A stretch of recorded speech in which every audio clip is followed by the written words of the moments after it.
Well, thank you very much for coming. I think that there's so many of you in this room, and we really appreciate it. I think the thing that might have driven many of you here is that there's such an interest in futures and foresight and that whole area. And I'm a bit blown away by the amount of people who came today, because I would have been real happy with half of you or a quarter of you. So, you know, this is great. As we said, we're going to explore the intersections of agile and futurist thinking and so on. And we're going to try and do that through firstly doing a little tiny activity to actually get some real life stuff that occurs in your work out in the open. It won't be long, but it will just be a bit of a brief exercise. Just like to introduce us, Heather Liney. You talk for yourself, girl. Okay, alrighty. Test manager in Agile and waterfall methodologies, futurist. What we're actually presenting today is what I would call a roadmap. I have used these tools for probably 5 to 6 years in various corporations that I've worked in, and I love them because they work. So that's why I'm here, because I'm very passionate about these tools. I'm very passionate about people having a comparatively easy project, one where you miss the potholes, where you can, you know, drive the team in a great way, and at the end of it, people come out loving it. You know, we want to work together again. So that's why I'm here, to help spread that, basically. And I'm Karen Arvidsson. I've got a background in HR, learning and development, change management and leadership and creativity. And we have both done the Strategic Foresight Masters at Swinburne. Heather has a double masters, she's got an MBA as well, so I'm just envious. But we learned these tools basically. We came into that course with an interest in foresight, and we learned things that we hadn't actually encountered, very different types of thinking. And a lot of that stuff was very internal. It was something that you needed to embed in yourself. And so whilst this is going to be a very, very quick overview of some key thinking tools and key behavioural tools, we want to actually give you the opportunity to go and research this further, and so there's going to be a lot of links in the handouts and so on to, you know, videos, and it's something that you're going to have to like look at more if something takes your fancy, okay? But we're not doing these tools any amount of justice. Most of them we had an entire semester on, and they're things that take a few years to actually really, really embed. So, you know, when you get this, it's a real whirlwind discovery tool. The session's going to, first off, as I said, start with a little exercise, then we're going to capture some ideas. Then what we're going to do is actually go through 3 separate methodologies and tools to do with foresight thinking. And then we're going to talk again, right? So you can talk at any time. Right, please ask questions, interrupt, whatever. We don't really care if the session runs the way we planned it. That's not the issue. It's whether you get engaged with some of the stuff. We're going to start up with what's called a fishbowl exercise. Who's ever done a fishbowl before? Anyone in the room ever heard of it? Oh, good. Okay. All right. It's pretty straightforward. What we do is we have a little group of people in which we have 3 lovely, willing participants already who just have no idea themselves there. And we start with sort of a provocation, something that actually, you know, somebody wants to talk about in terms of their work, right? Something went well, went badly, whatever. And the group that are in the middle do most of the talking. At some point, the person in the centre who started that provocation gets up and goes somewhere else, and other people come up. If we haven't got people moving and doing that naturally, we will clap our hands and say, okay, yellow dot people, we need a couple of volunteers, right, and move you through. That's why you've got the dot. Just so those that are willing to participate, there's some structure to it and so on. Yeah. But you can come up at any stage and find yourself a seat in this. Yeah. Head's going to start. I'll start, but we're not here to solve the problem of the person in the middle. We mainly want to hear the types of things that are coming up for you in your project, like in a sentence. Yeah, experiences. So yeah. If I started off, and I just say, why, if you're in a superannuation company, would you then employ an offshore team that has never built any super systems in their life to redo your whole new program? Why? That's my provocation. And Yeah. Can we have some blue dot people to fill these couple of chairs, please? Yeah. Come on! That's not fair. Change from one chair to another. Can we have a person fill this chair, please? And there's one here, one chair. Yeah. Come on, you've all got issues. Just let them out. Yeah, issues, please, please. Next issue. How do you adopt working Telstra? How do you adopt Agile, which all the examples are for small companies? I mean, you need another level of thinking here, right? It's another level of complexity.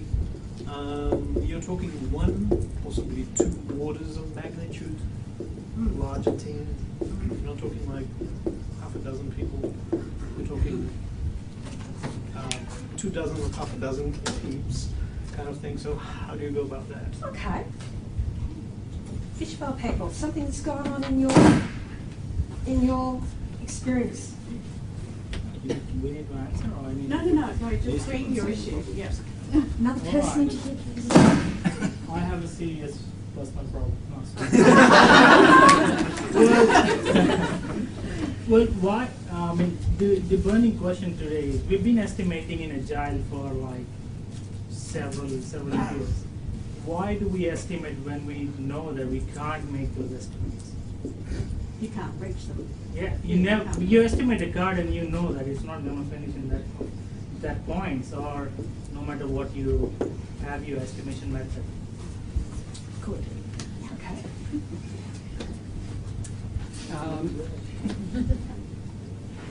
One of the key things that I have experienced with projects which are running on Agile is they mistake Agile to lack of sense of direction. In a constantly changing direction is mistaken to be Agile. So there should be something going on there. Yes.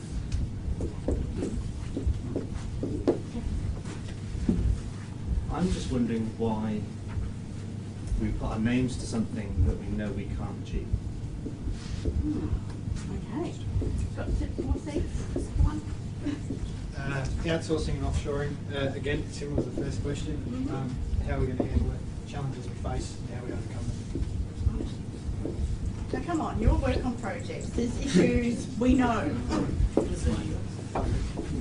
My issue is that I work on a very small team, and so even if we have one or two people go off, then suddenly we're under resourced all the time, even if we're trying to do things in an agile way. How do we cope with that? I'll be quick. Okay, these are going to be the last ones. And Okay. how do we promote Agile across a company where certain teams use it very well and others pay it full service at the best? When certain, sorry, I didn't quite catch that. When certain. Well, certain teams are very much on board and others are, Okay. are ambivalent.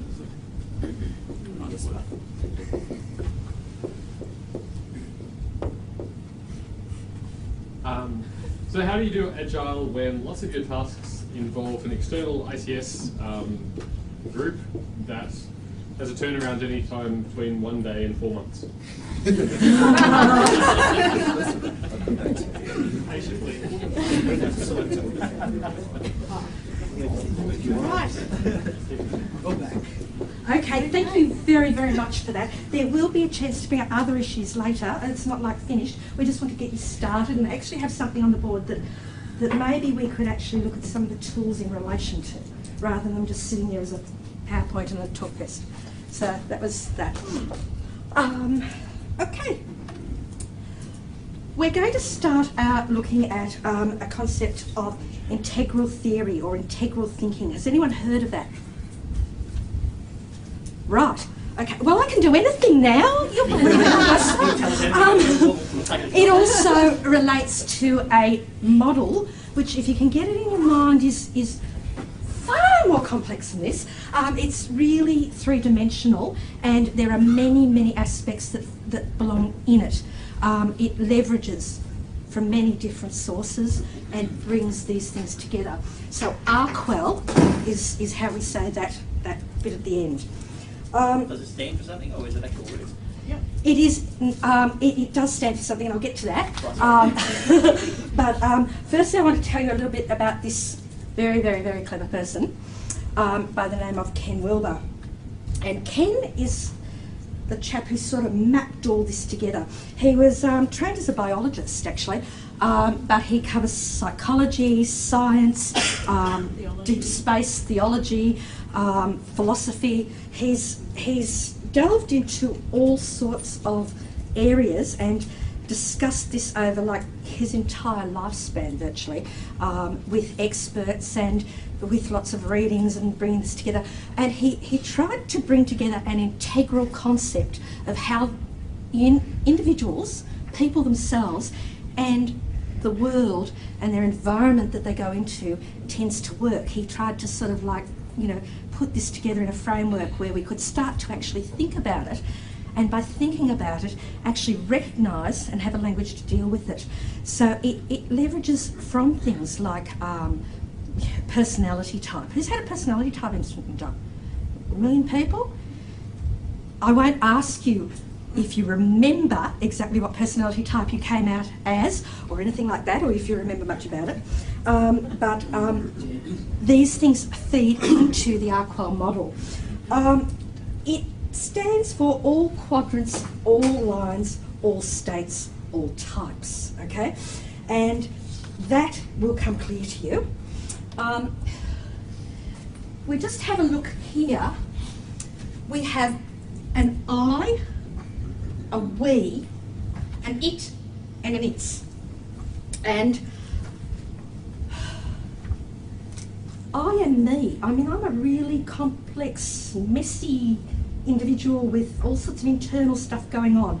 And when I get together with Heather to do something, we form a we, right? When I'm at home, I'm a different we with my children. When I'm at work, I'm a different we. When I'm here, I'm a we with you.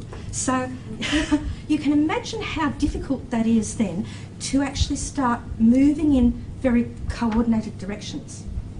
Right? We have our brain and our organism sitting up here in the it. The it can be something that we're working on. The it can be the environment we're in.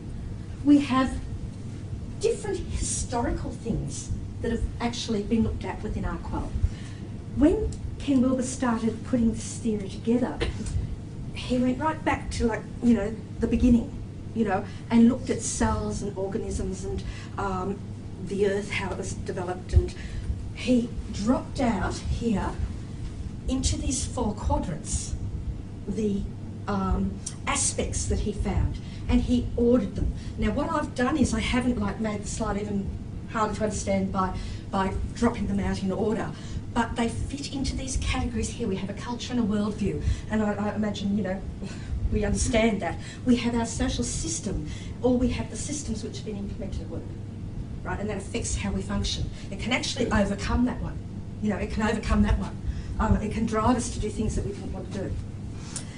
So we also have our organic self. I mean, if we're having a crook day, you know, we're not functioning very well. Okay, so these are the types of things that Ken's talking about. Okay, need to add anything? Not for no reason has he modestly called his book Theory of Everything. So basically, when he was also the backstory and how it came about was he was studying philosophy to some degree. He had all these theories lying around the house. He had a spiral staircase in his house, so he found that the only way he could really order all his stuff was to put the stuff on the steps of the spiral staircase. And what he found in doing that was that there is quite natural similarities between some theories, whether they came out of biology, sociology, theology, and he thought, okay, that's interesting, and sort of lumped them together.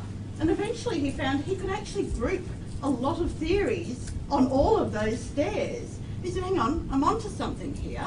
And then he went through history and through time. And he goes out to the cosmos, this guy, capital K, cosmos. So, and right back into the workplace. So yeah, exactly. So yeah. So this is basically, again, another way of looking at the Arkwell model, which is a model, a theory, a tool. And it looks at the interior, here, what we are in here, and the exterior influences. It looks at group and communal influences, and it looks at the individuals, okay? So that makes it a little bit clearer. What I would encourage people to do is maybe just watch something on YouTube of Ken Wilber's, first off, to look at that. And there's one particular book that actually is very straightforward. It's a great one to start with. It's sort of like got, you know, step-by-step information, which really helps you understand this. This just basically says it's usable. It's usable at work, it's usable in the environment, it's usable for little children, you know, in terms of your interaction, big children, like myself. And the quadrants, we spoke about the upper left I, the lower left we, the upper right it, and the lower right it's, right? The levels that we're talking about here actually tend to unfold. There are development levels. So some people are incredibly developed intellectually. You know, they're just super smart. And that's one stream of development. Other people are really, really emotionally developed. They might work with emotional intelligence, or they might do Gestalt sort of theory stuff. Or they might just be a counsellor. You know, there's all sorts. You might have one in your team that sort of puts everyone back together when they're wanting to kill each other. So our development goes through stages, and we're never developed in everything, I don't think, until we die or whatever. But we need to respect that in everybody. We need to actually look at those developments, not in terms of what they haven't got, but in terms of what they have got. Okay? Lines, capacities, the levels do, you can't go to the next level of development in something until you've reached the standard at one level. So it's like you can't do algebra equivalent math, right? Simple. Your lines are your moral values, as well as things like your cognitive abilities. Your states are what sort of a state you're in. Are you waking? Are you dreaming? Who's ever had a situation whereby they've solved a problem overnight because they slept on it? You know, like our brain is functioning at all times. It could even be that people are hysterical. You know, there could be a mass crisis going on. You know, they're really not going to be using all their development at that time. Then types, things like gender, male, female, all the things that we bring that have been maybe put into us, the culture that we come from, the things that we have or haven't learned. Okay? And in Arkwell, there's a terminology called Hollands. I just wanted to touch on that. A Holland is an individual and a joint entity at the same time. Nobody can be disconnected. I mean, we just, you know, we could go wherever we like. We could go to outer space. We'll still be connected to the human race. So a Holland looks at the fact that we are always being influenced in the same way as a system is always being influenced by the events that go on. And these are some of the things that actually you see. These are the things that make valid the aspects of the Arkwell quadrants. Okay, you see that people are being sincere. You can see that there's mutual understanding. You know, you can move to bring in some more rightness, some more justice. Okay, questions? Just a lot of theory dump at the moment. I know. I'm sorry. It stops now. Really? Because we're going to go to spiral. Which will make just so much sense. We started with the really hard worst one. Yeah. Well, spiral's a little bit easier, I guess, in terms of colours, and it predated Ken's work. So, but however, the spiral sits at the base of Arkwell. So, what is the spiral, and how did this come about? Claire Graves, psychologist at Pittsburgh University, I think, in the post-war era, where there's a lot of research being done in new ways of thinking. So we've got Maslow's hierarchy of needs. He was a colleague of Claire Graves who came up with spiral theory. Claire Graves wanted to know, why are people different?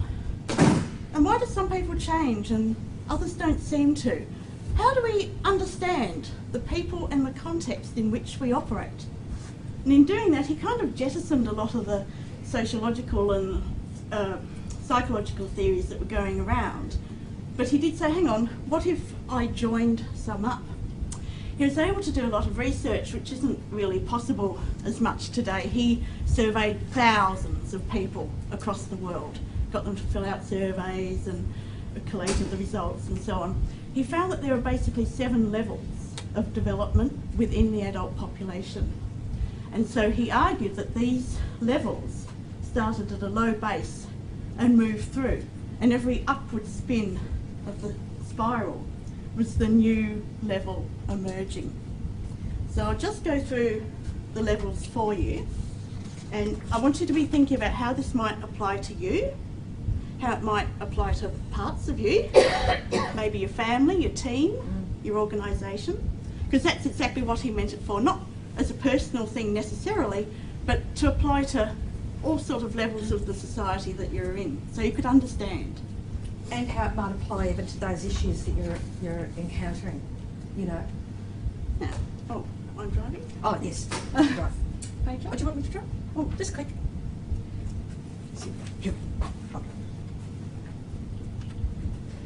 Okay. I've been in Nightie for a number of years. You'd know it. Yeah, okay. So, the first stage he found was beige. He agreed there was very little data on this, but did not necessarily negate it. It is the stage of the baby. It is the stage of the severely traumatised.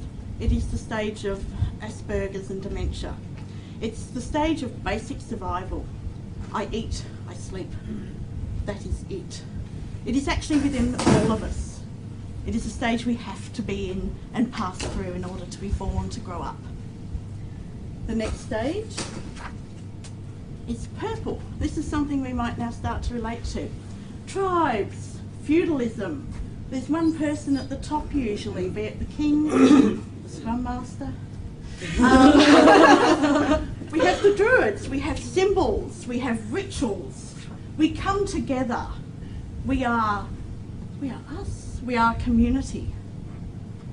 And a lot of people like to play in this area. We like going to the soccer and the football. We like having that tribe. It's not a really complex thing. It's just, they're like us, our tribe. Which really affects you when there's change, and in your industry there's change all the time, and you leave one tribe and you go to another. It's quite a challenge, I think. But developmentally, we can't stay at that level all the time. It's a very simple base level. At some point, we go, hang on, nah, I'm out of here. Right, you guys are idiots. Here is the warrior. I'm the terrible 2-year-old, but think of that as an adult. I want me! As a young man, I grab a gun. I go off to war. It's them and us. I'm going to win.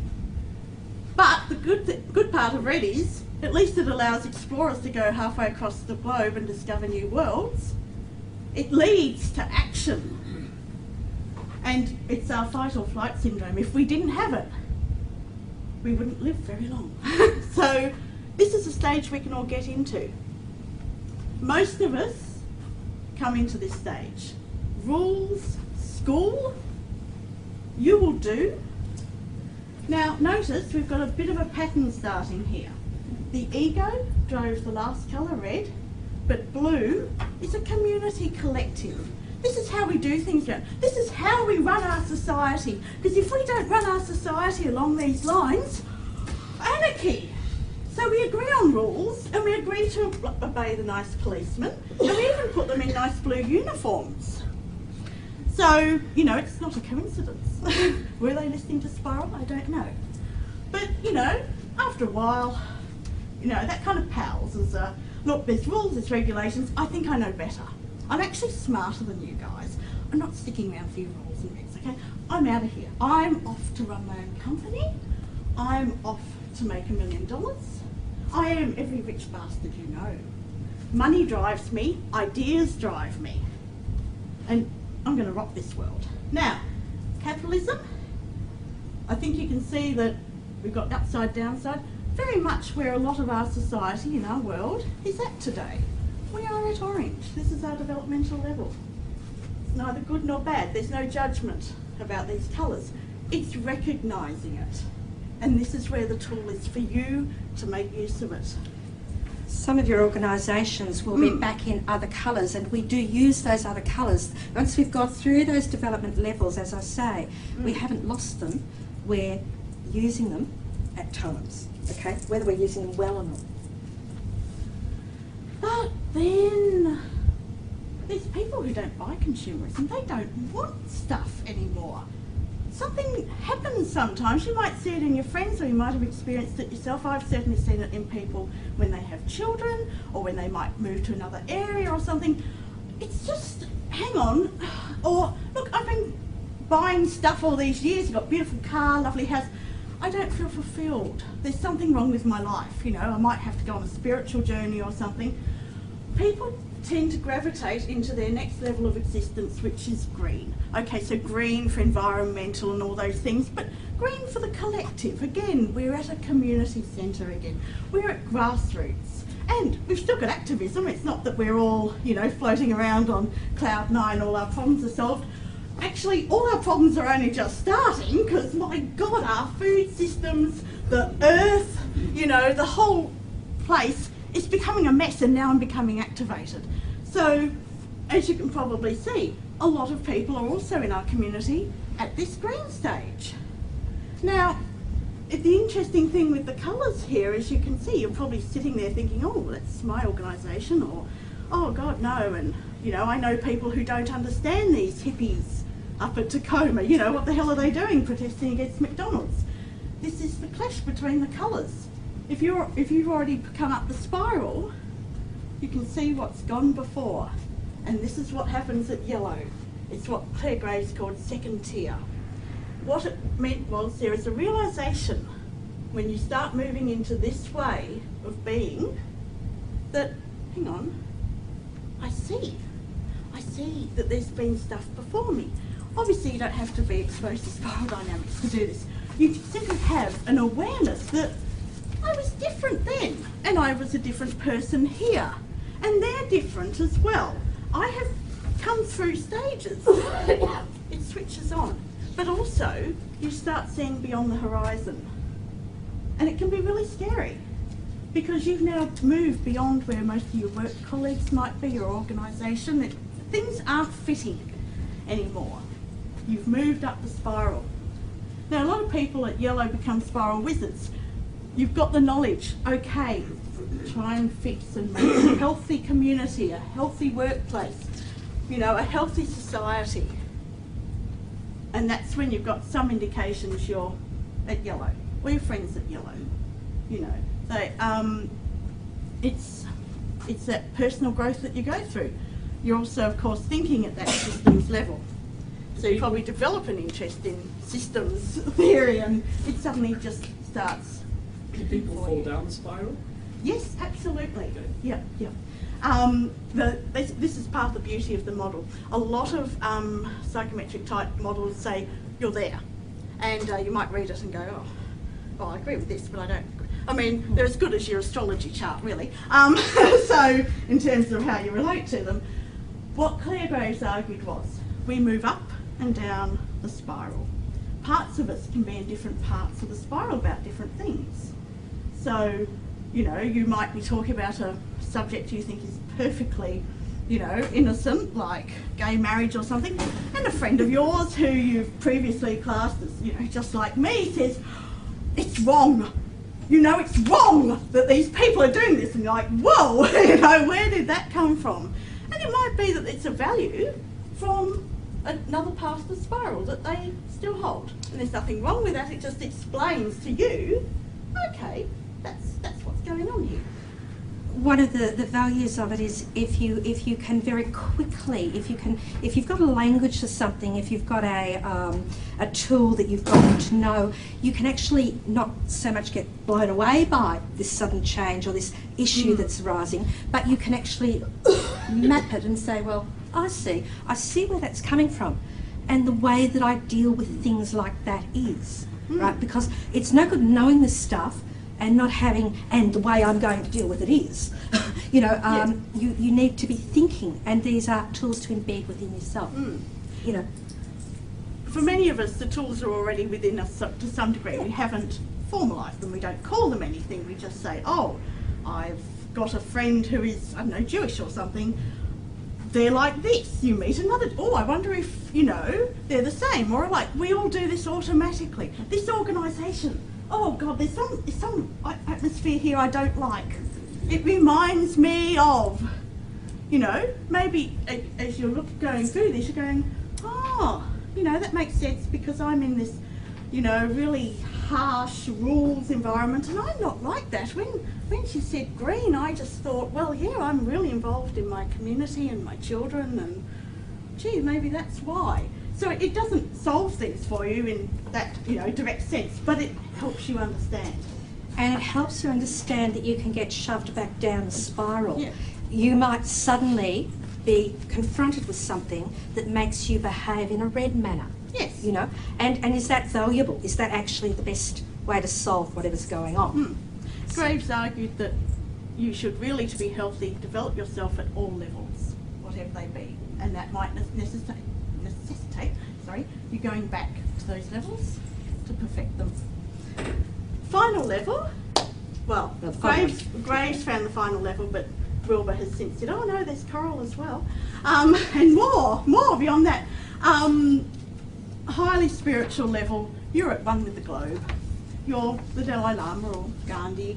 It's the type of power that powers these leaders. Very difficult to show other examples, but if anyone's at Turquoise, please email me. I want to know what it's like. The media, of course, marketing picks up on all of this, and yeah, it's knowing that you are one with the universe and indeed the cosmos. And it would be nice. We aspire to aspire to, but no, that wasn't the. That's not the point. It's more about understanding where you're at, understanding where your organisation's at, understanding where people in your team are at, and that way you can have a conversation, a real conversation, and that's what we're going to be moving on to next. And it's about looking at those disconnects when you think and take this back into the I and the we and the it that we're dealing with, and you know, these things, they can have an enormous clash. You know, you've all worked for companies where you didn't fit, and you've all had arguments that you didn't intend to have with people. This is the stuff that can unravel some of that thinking. And this is a really, really rich methodology and theory of how you can actually have conversations to open up that space between you and interact with people in a way that is much, much richer. Otto Scharmer developed this particular theory of theory U, saying that conversations tend to preferably take a really deep dive. If we're going to do anything really productive, we need to take a very deep dive in our discussions. It's no good just having a conversation and going to task. We need to allocate time, but we don't always have to allocate a lot of time if we actually know how we're going to go about those conversations. The open mind, obviously, you know, if you enrich your mind, if you open your mind to new ideas, the open heart, you know, you come to it and I will grant you your beingness. You're very different to me, and I'm going to actually stop and listen. And the open will, and that's driving, the fact that you will do that. Theory U, these slides are taken straight off the Theory U website, by the way. It looks at the things that we do. We download patterns of the past. Oh, he's always, you know, he always does that, or she always does it that way, and drives me mad. You know, we need to suspend that. We need to stop. We need to see with fresh eyes. We need to take that deep dive and sense, and sense what's going on. What other things are driving us? I said before, with spiral, you might be, you might be yellow, and then all of a sudden somebody tweaks, jerks your chain, and you're at red really quickly. So what is going on? What is driving issues here? We need to let go. We need to practice letting go within ourselves and letting go of assumptions, things that might make us do things a certain way. And that's how we reach a situation of presencing, and presencing is the type of conversation we really want to have in order to let come the really good ideas and let come the new vision and let come the creativity. A lot of times we try to be creative by taking out a few little nice creativity tools. Who's done a 6 thinking hats, which I'm not knocking, I think it's a great system, and yeah, great tools, but without the right conversations happening around that, do you ever get stopped, cut off at the neck? We then enact. It's no good just thinking. You actually have to be doing things. So this is a very active tool that you're using, but the enacting is actually richer. It might be that you share the tasks more freely. It might be that you actually discuss things and people volunteer more easily because they actually feel very valued and they feel that their ideas have been heard. Everyone likes to be heard. Then you can go to the prototyping. Then you can go to the performing, which is what people tend to rush to. This next one talks about co-initiating, co-sensing, presencing together, co-creating, co-evolving. And this is because in our world, as we evolve through the ages, harking back to Wilber's work again, we are moving very much and living in a co-creating world. The collaborative process is where we're at. And if we don't understand each other, if we haven't spoken about what we're on about, how are we going to do that? Some of these things are about not having conversation, lack of sense of direction, right? Well, if we talked about it and we looked at all the things that were influences, would we really have a lack of direction? Would we have actually found some joint direction? So that's the downloading stuff. You get to the point, she's probably saying that with me at the moment. So here we go. In your work, in Agile, and so I have a feeling that you go sort of into some situations where you might just go, whoosh, we've got to perform, we've got to get that out straight away, which is fair enough too. Or straight to prototyping, and miss the conversation.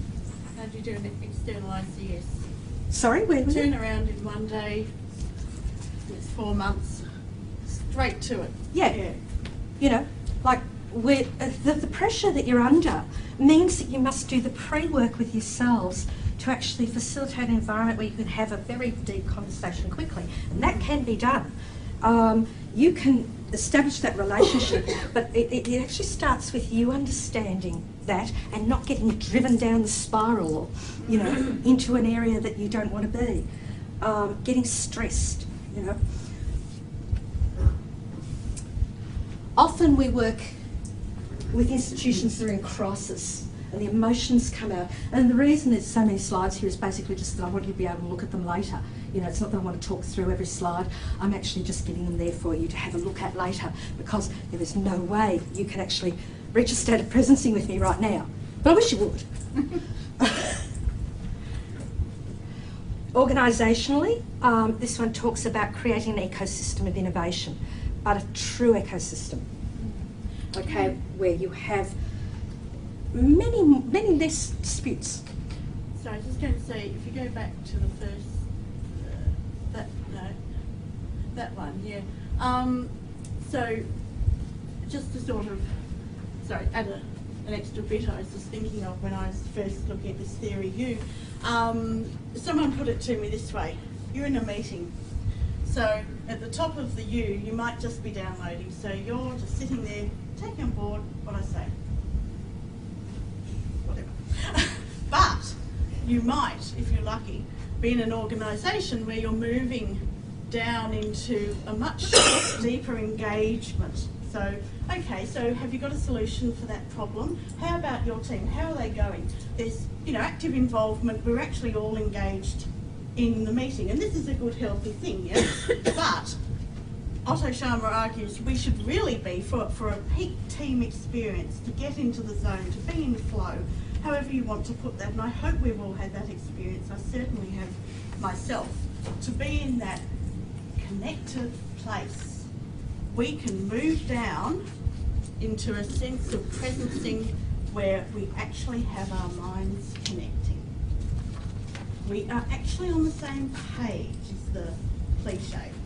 But for those of us who've been there, you suddenly realise you and the team are actually as one.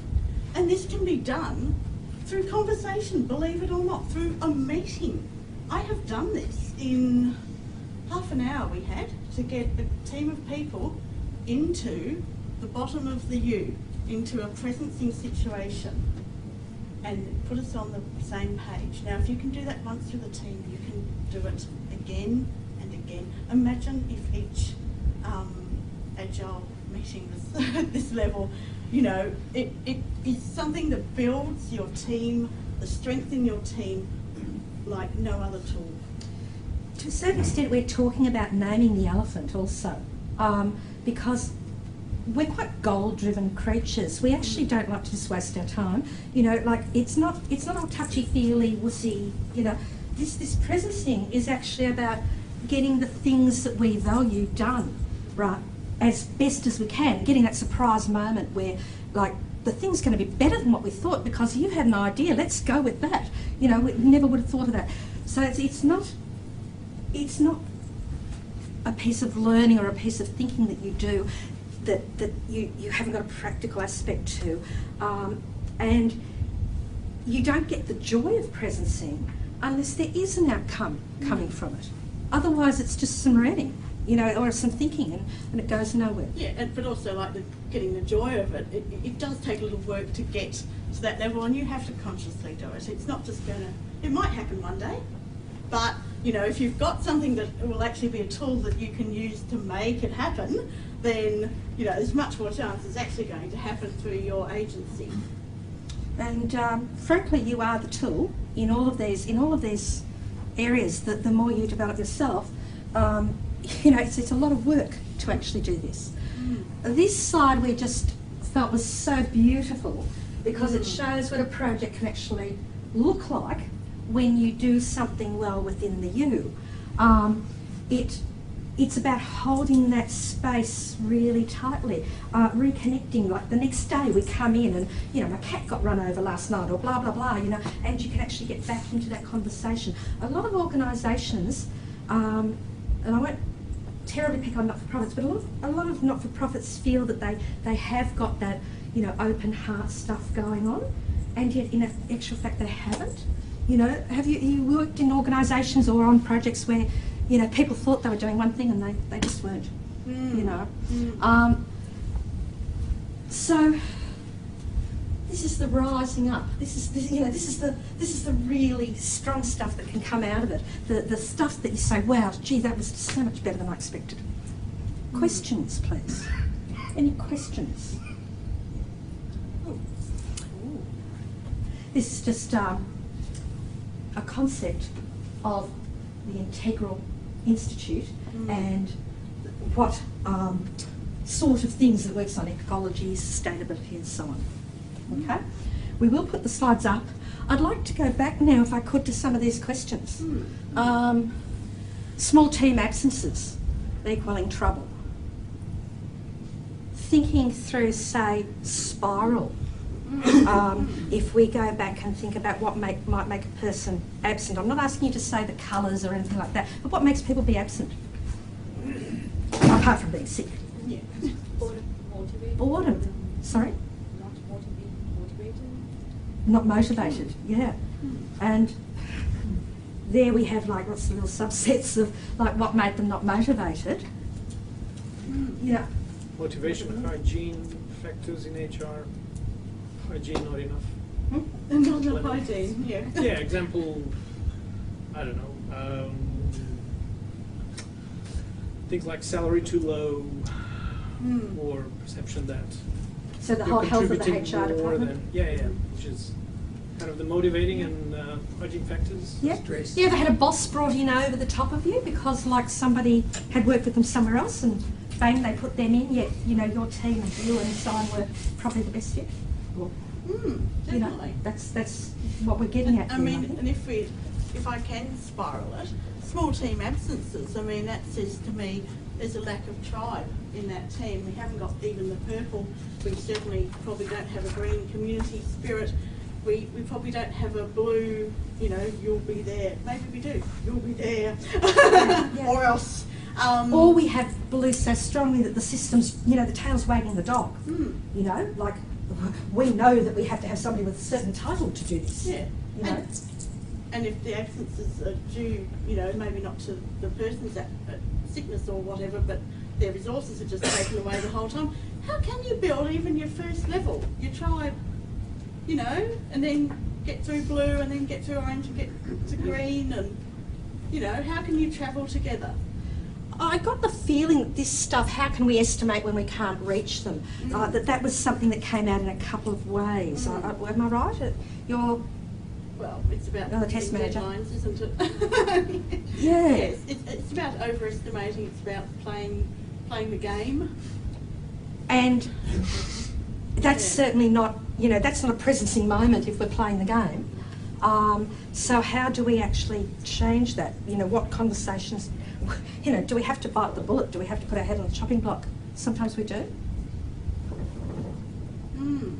How would you solve some of these? I was going to say, one of the other talks was saying the estimate, they weren't holding people exactly to the estimation, so using them as more of a shaping of like what the conversation needed to be about. This estimation, because this is a very big task, this makes it a small task, and then they could actually review that later and say, well, how good are we at estimating it? Yeah. And they showed that they got better over time. Yeah. Or they didn't, and they need to work on their estimations. And we know that healthy agile is about actually checking reality. Yeah. Check and improve all the time. So if we don't have this grasp of reality that we're constantly, you know, overstating or understating or trying to impress someone, then, you know, we're not healthy agile for a start. But, you know, we can't hope to get there until we actually bring that reality into the situation. And these tools help recognise that reality. And going back to thinking it through a theory or thinking it through a model, I'd say that the reality is in terms of the Arkwell model with the I and the we actually haven't formed a we, right? We're still polarised, okay? So that forming of the we, the actual acknowledgement and the you know, the acceptance of that is a really big issue. We sometimes just don't team up with the people we team with. Yes. And we have to, you know, we have to find some way. So what is it about us? What is it about me that actually won't let me team up with you? It's the conflicts in life that are actually the really interesting things about your life.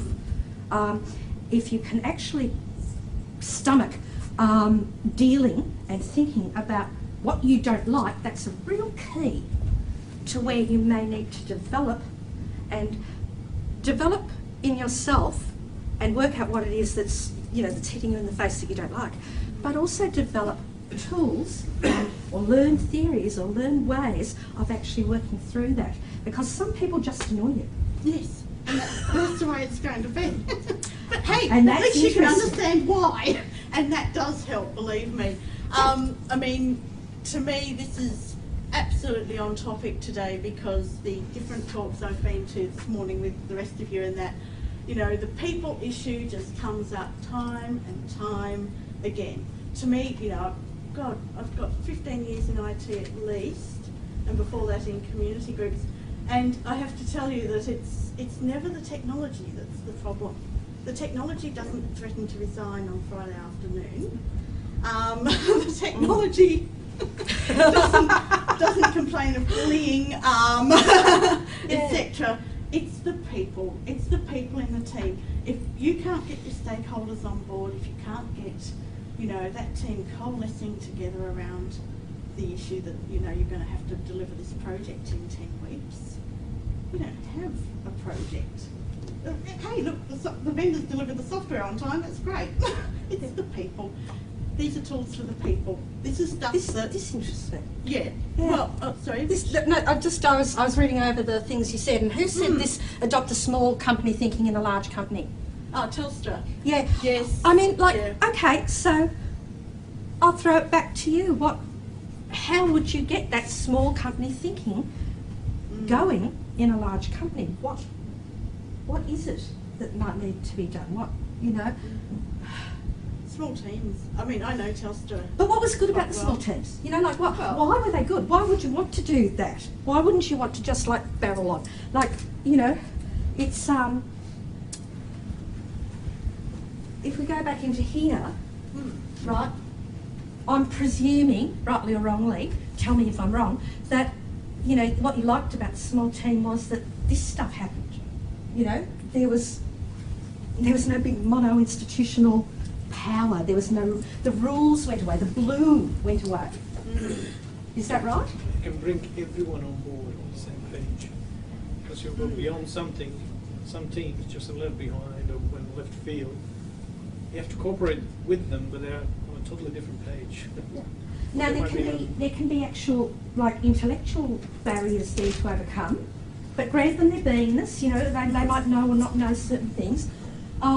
Working with these different types of projects and people actually having the conversation.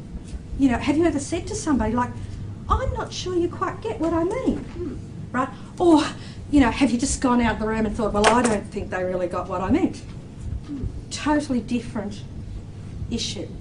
One will lead you into a presence in conversation, one might not, you know? So, do we have any questions now that are coming up for people? Anyone want to nominate a colour for their company? Oh, I'll go back up to the spiral colours so that you can, here we go. Oh yeah, very briefly. Competency at this stage. Some companies are in beige, I reckon. I really believe, I have worked for the beige companies. You know, a lot of people are in the tribe, they're in the purple, you know, still. They really function like, it'll be all right, we'll just all cling together, you know, and we'll weather the storm. Well, a lot of small businesses too, where you've got, you know, one CEO and a team. Yeah. There's a great lot of tension, say, between a company that's green, a company that really is taking corporate social responsibility very seriously, and a company that, say, is still orange or very strongly orange and blue. So they've got rules, and those rules are there to make us profit, right? So, you know, like, and we want to do all this do-good stuff, and I think we've moved. Like, there's been a lot of discussion around that over the last few years, you know, but companies aren't necessarily there in green. So this is the thing that you think about, because, like, you might have a CEO that, you know, is just, you know, playing lip service to things, or, you know. All right, I think we've made it all clear to everyone. That's right. You're just absolutely mind blasted, aren't you? So many coloured slides, so many models. They're agile people, they used to think at high levels of complexity. Exactly, and I actually think that this is why you will love these tools when you read some more about them.